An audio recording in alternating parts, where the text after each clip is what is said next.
جب دوسرا ہمارے ساتھ کچھ کرے تو کیا ہمیں برا لگتا ہے؟ یہ خود سوچ لیں.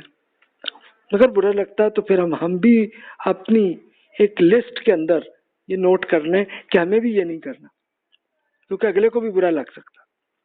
کیا ہم دوسروں کی جان، مال اور آبرو کے محترم سمجھتے ہیں یا نہیں؟ رسول اللہ صلی اللہ علیہ وسلم نے تو اس کو بہت تفصیل سے اپنے آخری لیکچر جو اپنے حج کے موقع پہ ارشاد فرمایا تھا، تو اس میں فرمایا کہ یہ جان، مال اور آبرو یہ اس لیول کی ہے کہ جس لیول کا یہ کعبہ، یہ حرم شریف ہے، اس لیول کی ہے یہ. تو اس سے بچیے گا. تو اس سے آپ خود امیجن کر سکتے ہیں. سب لوگ جنت جا رہے ہیں اور ایک جہنم جا رہا ہے. یہ ابو بکر صدیق رضی اللہ عنہ کا ارشاد ہے کہ فرض کر لیں، ایک assumption ہے کہ اگر سب لوگ جنت جا رہے ہیں اور ایک جہنم میں جا رہا ہے تو وہ کون ہے؟ تو آپ فرماتے ہیں کہ میں سوچتا ہوں کہ وہ میں ہی نہ ہوں، تو اس لیے ابھی میں اسی وقت توبہ کر رہا ہوں. اسی طرح یہ زوم کر لیں کہ ساری میجورٹی سب جہنم میں جا رہے ہیں، ایک جنتی جا رہا ہے، تو ابو بکر صدیق رضی اللہ عنہ کہتے ہیں کہ میں سمجھتا ہوں، مجھے امید ہے کہ وہ میں ہی ہوں کہ جو جنت میں بھی جاؤں. یعنی دونوں پہلو میں اپنی ہم خود سیلف اسیسمنٹ کر لیں تو مسئلے پھر حل ہو جاتے ہیں. ابو یحییٰ بھائی اس میں ایک مثال کے طور پر یہ بھگدڑ کی عادت میں انہوں نے ایک اپنے آرٹیکل میں تفصیل سے یہ صورت بتائی. یہ سینیریو کئی بار آپ نے سنا ہی ہوگا کہ حج کے موقع پہ ہم عبادت کے لیے جا رہے ہوتے ہیں، لیکن ہوتا کیا ہے کہ بھگدڑ کی ایسی صورت بن جاتی ہے، لوگ تیزی سے بھاگ رہے ہوتے ہیں اور یہ خیال نہیں کرتے کہ دوسروں کو وہ ٹکرا رہے ہیں، ان کے اوپر سے گزر رہے ہیں، اور کئی سے بہت سے لوگ جاں بحق ہو بھی جاتے ہیں. تبھی یہ اس سے اگر ہم بچ جاتے تو مسئلے حل ہوتے ہیں. تبھی اس سے ہمیں بچنا بھی چاہیے. اب انتہا پسندی کی طرف ہم آتے ہیں. کچھ ایگزامپلس، ایکسٹریمزم جسے ہم کہتے ہیں. آپ دائرے کا ایک سفر ایسا ہی ہوتا ہے انتہا پسندی کا.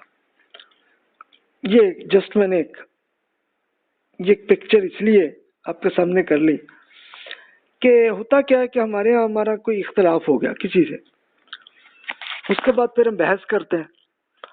بحث کرتے کرتے اگلا سٹیپ آتا ہے، چلو بھی مناظرہ کرتے ہیں، دیکھتے ہیں دونوں جناب ایک بڑے لوگوں میں بحث کر رہے ہوتے ہیں، اور وہ آتے آتے پھر اینڈ پہ آ کے ہم فتویٰ کر دیتے ہیں یہ بھی تو بھی گمراہ ہے، یا یہ فلاں جو ہے اچھا دوسرا بھی یہی کر رہا ہوتا ہے. اس کے بعد پھر لڑائی بھی ہوتی ہے، قتل ہو جاتے، اور اس کے بعد وہ ختم نہیں ہوتا سلسلہ، دوبارہ یہ سلسلہ وہی سائیکل شروع ہو جاتا. تو انتہا پسندی کا ایٹیٹیوڈ ایسا ہی ہے، اور اس کی مثالیں یہ ہمارے صدیق بخاری بھائی نے اس کی ایگزامپلس کچھ نوٹ کی ہیں. انہوں نے یہ مذہبی عدالتیں ایسے بنتی ہیں، یا یورپ کی ہسٹری آپ اگر پڑھ لیجئے تو ان کے ایسا ہی ہوتا تھا کہ جیسے ایک سائنسدان نے یہ اب چیک کیا کہ جناب یہ سورج زمین کے گرد نہیں گھوم رہا بلکہ زمین سورج پہ گھوم رہی. انہوں نے یہ کہہ دیا تو جناب مذہبی لوگوں نے ان کو پکڑ لیا ایک عدالت میں، اور جناب وہ کیا انہوں نے کہا اچھا بھائی چلو اب یہ کہہ رہے ہیں تو چلو ہم بھی کہہ لیتے ہیں، ٹھیک ہے. اس لیے کہ سورج نے جیسے زمین نے گھومنا وہ ایسا ہی رہنا ہے، میرے کہنے سے کوئی جان میں اگر اپنی مار لوں تو کچھ نہیں. لیکن ہوا تھا کہ بہت سارے سائنسدانوں کو قتل بھی کیا گیا تھا. تو سیم وہی سچویشن ہمارے ہاں بھی رہی ہے. اس کے ایگزامپل صدیق بخاری بھائی نے ایک جسٹ ایک سینیریو کی شکل میں کہ ایسی شکل آ جاتی انتہا پسندی کی. مثلا ایک اپنے آپ کو جج سمجھ رہا ہوتا ہے، یہ ہمارے ان سوالات کا جواب دو. ملزم کہتا ہے جی آپ کے سوالوں کا جواب میں پابند نہیں ہوں، میں کیوں دوں؟ یعنی ظاہر ہے کہ یہ عدالت ویسی تو نہیں ہے کہ ایک جو گورنمنٹ کی ہوتی ہے ایک زبردستی اپنے محلے میں یا اپنی مسجد میں ایسی بنا لیتے. اب وہ جج بن کے کہتا نہیں تمہیں جواب دینا ہے، ہاں یا نہ میں جواب دو. ملزم کہتا ہے جی میں کیوں، جی میں ہاں یا نہ میں کیوں میں جواب دوں، لیکن ہماری شرط ہے کہ ہاں یا نہ میں جواب دو. ملزم نے کہا اگر میں آپ سے یہ کہوں کہ کیا اب آپ نے اپنی ماں کو مارنا بند کر دیا؟ اس کا ہاں یا نہ میں جواب آپ دیں گے؟ ایسا کہتا ہے اس پہ بات ہی نہ کرو، تم یہ بات جو میں سوال پوچھ رہا ہوں اس کا جواب دو۔ تو ملزم کہتا ہے جی کس بات کا فیصلہ؟ کہتے ہیں بتاؤ تمہارے کفر اور اسلام کا، تم کافر ہو یا مسلمان؟ تو ملزم نے کہا کہ جی میں اپنے اسلام کے لیے آپ کے فیصلے کا محتاج نہیں ہوں، میرے یہ سب پتہ ہے کہ اللہ تعالیٰ کے دفتروں میں میرا نام مسلمان لکھا ہوا۔ جج نے کہا کہ نہیں، لیکن ہم نے فیصلہ کرنا ہے، یہ بتاؤ کہ تم فلاں شخص کو اچھا سمجھتے ہو اور تم نے اس کے بارے میں تعریفی کلمات کہے تھے۔ ملزم کہا ہاں جی کہے تھے۔ تو کہتا وہ تو کافر ہے تو تم بھی کافر ہو گئے، چلو نکلو۔ ملزم نے کہا کہ آپ اس شخص سے ملے؟ جج نے کہا کہ نہیں۔ کہ اچھا کیا آپ نے ان کی کتاب یا تحریر کوئی پڑھی ہے؟ اس نے کہا نہیں۔ ملزم نے کہا کہ آپ نے اس کی کوئی تقریر کوئی سنی ہے؟ کہا نہیں۔ تو کہا جی پھر آپ ان کو کافر کیوں کہہ رہے ہیں؟ جج نے کہا بس ہم کہتے ہیں کہ ہمارے علماء نے کہا تو بس اس لیے ہوا ہے، اور تم نے یہ غلطی تسلیم کرو اور یہ اس پہ اپنے الفاظ واپس لینے کے لیے تیار ہو جاؤ۔ ملزم کہتا ہے کہ جی میں بہت سوچ سمجھ کر جملے لکھے اور میں نہیں اس میں چینج کرتا، میں سمجھتا ہوں کہ جناب ان کا پوائنٹ آف ویو درست ہے اور اتنی بات۔ جج کہتا ہے کہ بس بھائی ہمیں نصیحت نہیں، چلو بھی نصیحت نہ ہمیں کرو، اور کہا کہ بھی یہ کہو جی چلو جی اب بتاؤ یہ موسیقی حرام ہے یا حلال؟ تو ملزم نے کہا جی موسیقی کے بارے میں میرا اپنا ایک پوائنٹ آف ویو ہے، ہاں یا نہ میں جواب دو؟ کہا نہیں جی۔ اس نے کہا جی موسیقی کے بارے میں میرا ایک پوائنٹ آف ویو ہے، اس پورے کو آپ پڑھ لیجیے۔ جج نے کہا نہیں بھائی تم بتاؤ اسے حرام نہیں سمجھتے؟